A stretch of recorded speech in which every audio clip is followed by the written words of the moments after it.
This is how this is going to work, okay? So I've got 4 people which are going to come up and join me. We're going to put them into some teams. We have gone through lots and lots of content today, so we're going to have 4 different quotes which appear on the screen, and then we're going to have a bit of a chat about some of those particular sessions. So without further ado, please welcome to the stage my panel, Jordan, Flora, Sophie and George. Ladies first. Thanks. Are we not meant to be in teams? Oh, of course we are. Sorry, you're the rival. Sorry, I can't talk to you. Can I get... Yes, you guys sat together perfect. Hey. It's almost like I planned it. So just going to let everyone know I've not seen these slides. I have no idea about what's to come. But we've had some fantastic speakers up today.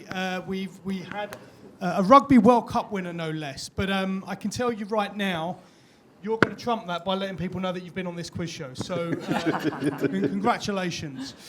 Let's kick on. No expense spared. We blew the budget.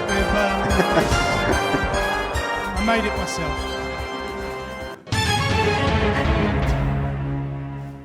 If only I was lucky enough for ITV here to be caring about whether they're going to sue me or not. That is a good point. Right. These guys can't see that on that screen, which is not very helpful when I'm going to say who said that. To see it though. Here we go. Right. So earlier on, someone said one thing that's really important to fans is seeing those brands that stick out. Luckily, it's not the Nazis love it. Who was that? I'm going to come to you guys first of all. Was it Bookie? Was it Robert? Was it Lisa? Or was it Sean? We think it's Lisa. I think it's Lisa. Let's have a little look. No, it wasn't. But it was part of the same panel. Now, this was the panel that we had on, which was around cultural moments. So, look, my question to you guys, and by all means, George and Flora, you can jump in.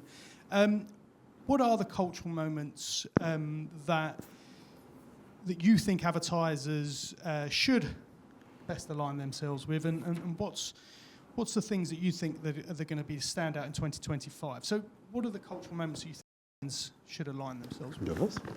Well, as we're team sport, I'm going to go big on sport, and I'm going to go big on women's sport. So for me, probably the Euros, obviously, the Rugby World Cup in August, September, the 100, because it gives kind of equal billing to women's and men's, and the Cricket World Cup. So those are 4 major female-focused sporting events, which I think give a huge opportunity for brands this summer. And you've really left Jordan with nothing. Sorry. So Jordan. I know, we did talk about it earlier. Just make something up. I will.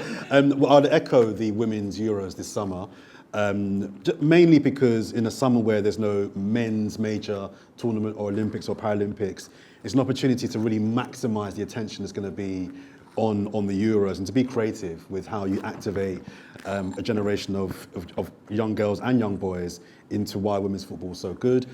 If I'm being honest, there aren't that many other sports in terms of events, that being our field, that I'm massively excited by. But what I will say just briefly is that I think, and Derek made the point on the last panel about how far the UK is behind the US in terms of being creative, in terms of advertising and ideas to try and, merge things like sports and audiences. I think we're so far behind. There's a lot of work we need to do to think, how can we... Quick example, I was at the boxing on Saturday night, Tottenham Hotspur Stadium. Apart from a beer promo and a lookalike of Ed Sheeran, there was nothing for people to really be engaged in for the 5 hours leading up to the main fight. In America, it'd be the other way around. The entertainment would be for 5 hours, and then it would be the main event. We need to start really thinking about how we can serve people through TV viewers and in-person spectators, and sports second, unfortunately. Do you think that means, though, then a shift in audience? Because I guess I'm more of a traditionalist, and I would probably hate that. Most people in this country do. And I think it might be to do with the fact that most American sports are relatively quite young in comparison to your rugbies and your footballs and your crickets. They look at sport and sporting events through the prism of TV and spectators. So it's all about how do we make sure everybody's entertained as well as the sport itself. We think, as you say, sport first, entertainment second. But what's happening is that you're getting these gaps of people that are paying a lot of money for sporting events. They're seeing the game, but there's nothing else really around that. When you're at a boxing event that's 5 hours long, you just don't want to now see Eubank versus Ben. You want to see something before that.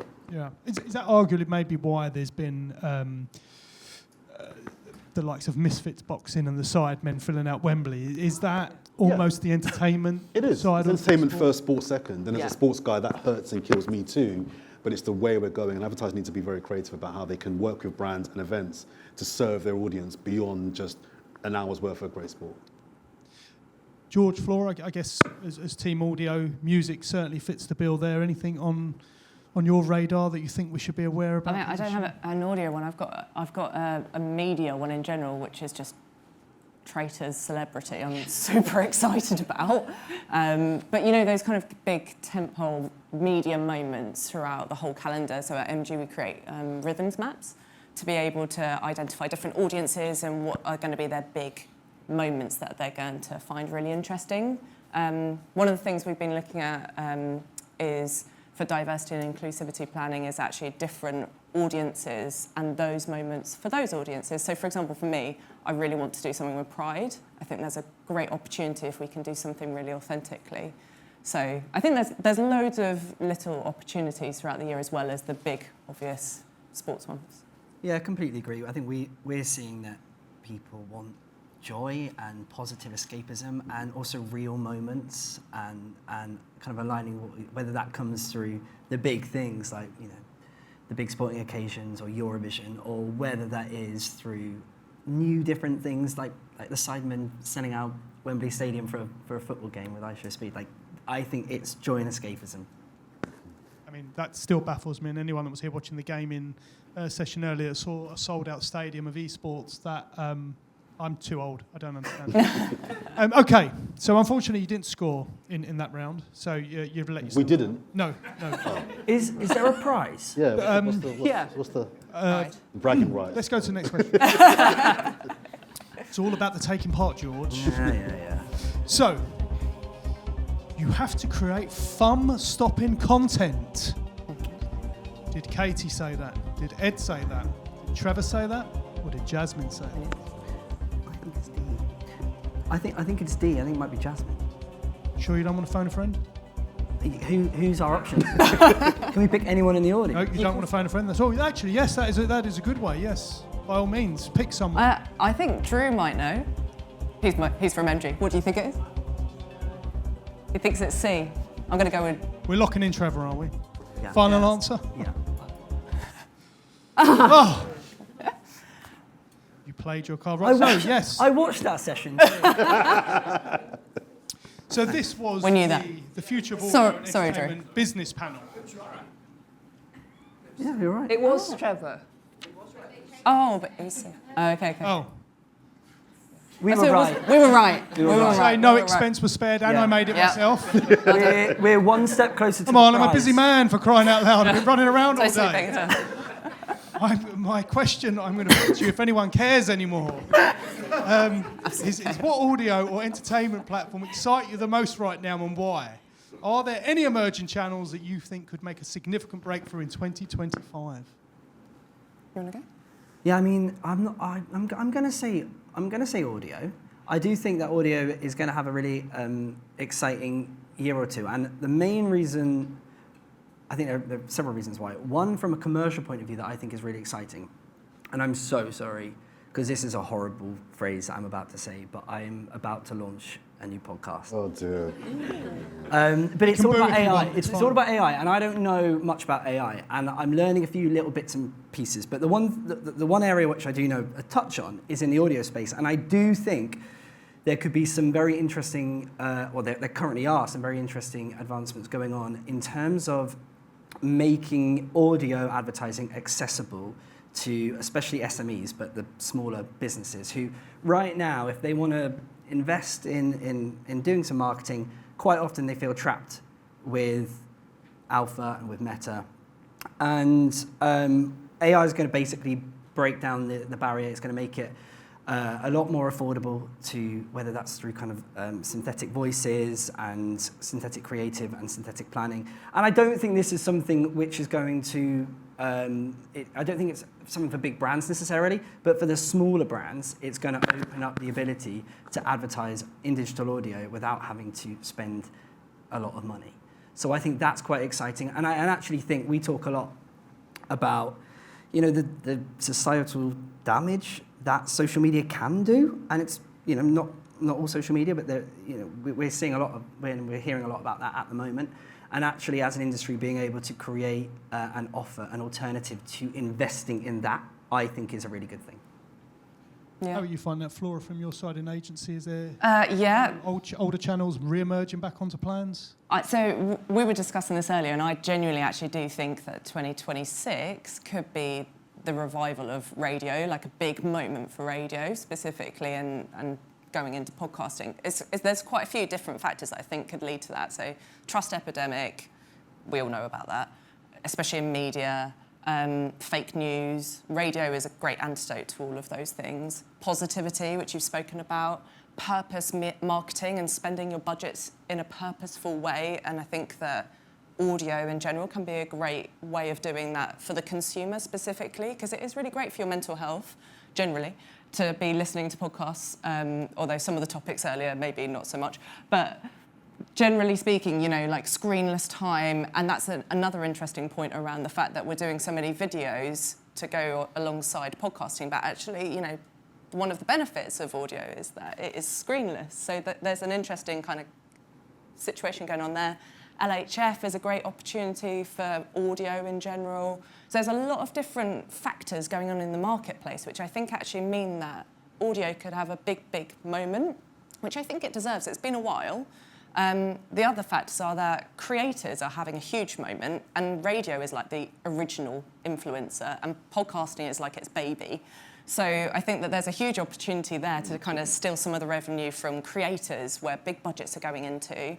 And on the other side, retail media is booming, commerce is booming, like we're talking about social commerce as a new channel and platform. What about audio commerce, voice commerce? That's a huge opportunity as well. So yeah, I think that audio has great opportunity for this year and next year. Sophie, Jordan, I'm guessing with your audio backgrounds, you are going to agree with some of the comments there, but is there anything different that's maybe that you're seeing or you think will emerge? Yeah, I mean, I agree with Flora and George, and as an ex-radio person myself, I obviously have that passion for audio, and I was thinking about how many people doing the London Marathon on Sunday would have been listening to audio and podcasts. Something I'll never do, by the way. You won't see me doing the London Marathon, but I admire anyone who does. But for me and what we're seeing in our business, I'd say TikTok's a standout for us at the moment, because we do a lot of work with official rights holders making sport content, video and audio, podcasts, but we're seeing huge success using TikTok as a way of promoting that content with the shorts, fan engagement. It was really interesting to hear Trevor speaking earlier about, users will tolerate loads and loads of content and scroll through to find that kind of nugget. And I also think that him saying you need to let go of your IP a bit on TikTok to get the benefit, again, something that sports clubs in the past haven't wanted to do, but are now starting to do on TikTok, and it's really helping to kind of grow those audiences faster. For me, just the growth of how many more people are listening to podcasts is exciting for me. The amount of times I'll be on the tube or on a bus and I'll look over and I'll see on someone's phone a podcast as opposed to music. I'd love to know the stats behind how many people that are going around their daily lives working with their earphones in are listening to podcasts versus music now. And I think it's more and more tipping to the scales of podcasts. Just seeing the growth of the amount of, growing that the numbers are doing, that I'm just seeing anecdotally behind podcasts, for me is exciting. And really good for us at an event called the Future of Audio. Yeah, it helps you guys, of course. To celebrate that. So I can tell that everyone is really excited to continue to see more questions because they can see the work that I put in. So let's move on. So we're going to go back to sport here, and or the sports team, I should say. Can you hear me? Is this mic on? Fine. Just want to make sure my voice can be heard. So the sports audience is growing, especially in those harder to reach young fans. Was that George Osborne, Ed Kepi, Katie Bowden, or Mary Brewis? George Osborne's Is that to good us? booking, isn't it? That is to you guys, yes. Well, I feel like we should know this. I've got one wrong, but I think I know who it is. Do you want me to say? Go for it. I'll take the hit if it's wrong. I think it was Ed. B. Okay, let's have a look. It was. As long as it says B now, but it was Ed. D. Yeah. I have no words anymore for how I've got this so terribly wrong. So this was from the emerging sports opportunities that Ed presented, 5 tailored sponsorship opportunities for brands. Sponsoring major events has always traditionally come with a very high price, but we talked about in a cultural moments panel around how there are now different opportunities. The digital experience can offer a different way in. What are the most innovative ways outside of those traditional opportunities for brands that you've seen? Whether that, look, it says sporting events, but we can talk about in general terms, like those big ticket events that we all know and love, that most brands would love to be involved in. What are the really clever ways in which we can get companies involved, brands involved? Well, I don't have any examples of any particular sporting events that I've been overly impressed by in the last 12 months, but I have seen various sports campaigns that I thought have worked quite well. So one that stuck out, I've written them down here, I loved the work that Arsenal did with Adidas and Labyrinth, which was to design Arsenal's third kit. And the reason why that was, I think, a success for me was because they included the designer who's of African heritage as part of the process from start to finish. They recognised that Arsenal have a massive, massive fan base across that continent and a diaspora globally as well. So it made sense for them to honour that particular community and fan base by bringing in one of the leading and up-and-coming designers to make Arsenal's third kit. The rollout in terms of the content that was made was just all on point. It was all appropriate. It was amazing. That was a campaign I thought worked really well. Under Armour do really good campaigns as well. They're not massively reliant on big names or big influencers, but they seem to get the tone right to try and make what was 10 years ago a very fuddy-duddy old man's brand. But now all the young people seem to be wearing Under Armour as well. And one which I am looking forward to seeing in the next kind of 6 months, Wrexham got promoted on the weekend, and Ryan, Reynolds, and the other one, they have a gin brand that sponsored the team. Yeah. And now they're in the championship. I'm interested to see how they make, not that I'm advocating supporting alcohol brands, but I'm interested to see how they make that work for the new audience they're going to be exposed to. And we talked earlier about entertainment in sport, and that's a really good example, right? I mean, they've played that very well. I don't know if they could have quite predicted when they took over Wrexham that's how it would play out, but with obviously it was on Disney, wasn't it? Yes, the show that they had, and there seems to have always been a plan in which to go down that route, and perhaps it took 2 Hollywood stars come over and show us the way on that. Sophie? They did say they were going to make the Premier League in 5 years, apparently, and I think it's been 3, so they've got 2 years to get out of the Championship, but we'll see. It's I'm nervous as a supporter of a Championship team. It's a difficult one because I agree.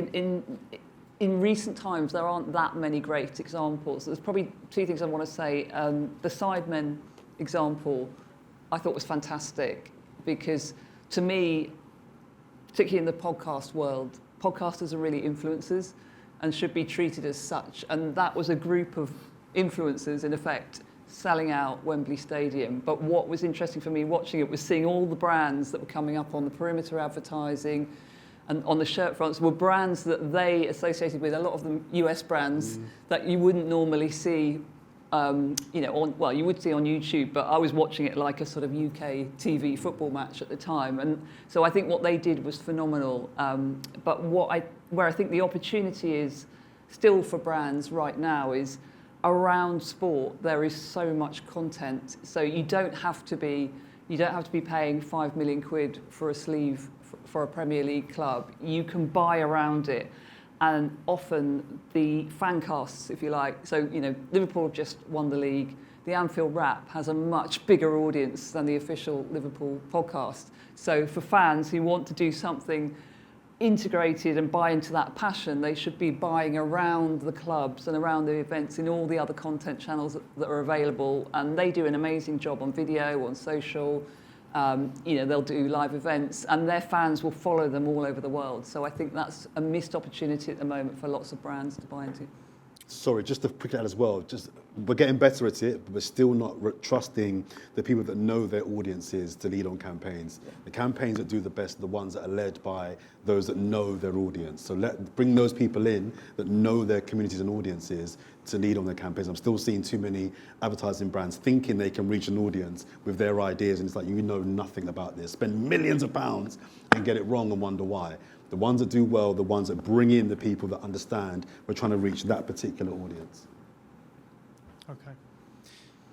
The next question now could be all about glory. You could take this. They've drawn it at 1-1. We're going to go to the next one. We need Drew again. Partly for the glory, partly for the drinks outside to get to quicker. Can I just say we weren't allowed to phone a friend on the first one, though? Yeah, just saying. Yeah. You didn't need it. Don't be. There's no point complaining about it now. Right.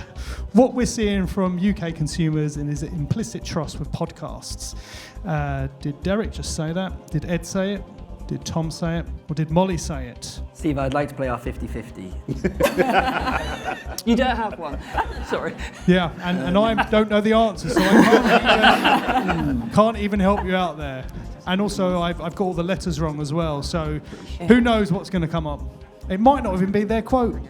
I don't think it was Ed. Yeah. Okay. Yeah. You go. I think it's A. If we get the chance. Okay. Let's go A. Derek. Who knows? We were both listening to that session Yes, as well. final answer. Oh, It was Ed, yeah. I'm so sorry. Is that the right letter, though? Yeah. Just anyway, Oh, we knew that one. we've got 4 minutes left. We've talked a lot about podcasts. That obviously was a quote around podcasts. We've talked probably in depth about all the opportunities. So perhaps just to wrap it up, I'm going to go along the line, starting with you, George, to say, what is the one thing that you think brands should be thinking about when being involved with podcasts?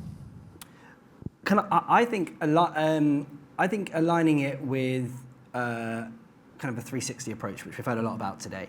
And I think when it comes to podcasts, thinking about it as digital audio, because actually what you can do now with radio, across smart speakers, apps, etc., aligning your podcast and radio strategy is sensible, because obviously, when it comes to bespoke reads, it's different. But when it comes to spot advertising, make sure you're making the most of radio and the value that radio gets, as well as the audience trust and connection. I think, think about it, as I said, with a 360 approach when it comes to what are you doing in the event space, how are you doing it, how are you using social media, using the talent, leveraging the talent, and just having a strategy across all of audio. Flora, I'll hand over to you. Yeah, I agree. Holistic approach is definitely right. Audio first, though, I think is still important. So try and focus on that. But, above that, entertainment first, which was said earlier, and I definitely agree with. Even if you do have a brand that you want to resonate with, you've got to entertain people and keep them coming back, and you can get a really loyal audience. From a planning perspective, I totally agree with all the community planning things we've been speaking about. At MG, we have a piece of research called Belonging in Britain, which we've just released, which is all around communities and tapping into different communities, which is very, very interesting. And I think that trying to understand and harness and work with and listen to communities through podcasting is a great opportunity. And I think it's something that we all need to slightly shift our mindset into more. It's not just about audiences, it's about communities and identities, which I think is quite interesting. What does success look like beyond profit? That would be the question I would put to brands and to sponsors and advertisers. I work, as I mentioned, in the disability content community now. There are some fantastic creators making a lot of amazing content and podcasting. But if you're going to come to this community, what beyond money are you going to do? Do you understand what that community needs? And you can get something out of it as well beyond profit, but be very clear, what is your win beyond making money? Final word. I think for brands and advertisers, stop buying podcasts on reach and CPM and think of them more as an influencer buy, a community buy, because comparing a 70-80% completion rate on 45 minutes of content with the way other media is consumed is completely different. And as team sport, you know, you don't get more passionate than sports fans, and sports fans listening to sports podcasts are fully engaged with the hosts, whether they be ex-sport people, but they are influencers, and they will help to sell your brand and get your messages across in a really authentic way. So think of it more as an influencer buy than a CPM buy. Amazing. Look, we've hopefully had a bit of fun just to finish the day. Who won? Yeah, I was like, who won? won? Yeah, who won them? There's no winners in who. We are all winners. You drew 1-1, to be fair, so there are no winners. But thank you ever so much for taking part. Thank you to you guys for standing along and being part of it. Thanks for being part of the whole day, to all the speakers, the sponsors. There are drinks outside, so please do stay around, and we look forward to seeing you next year. Thank you very much.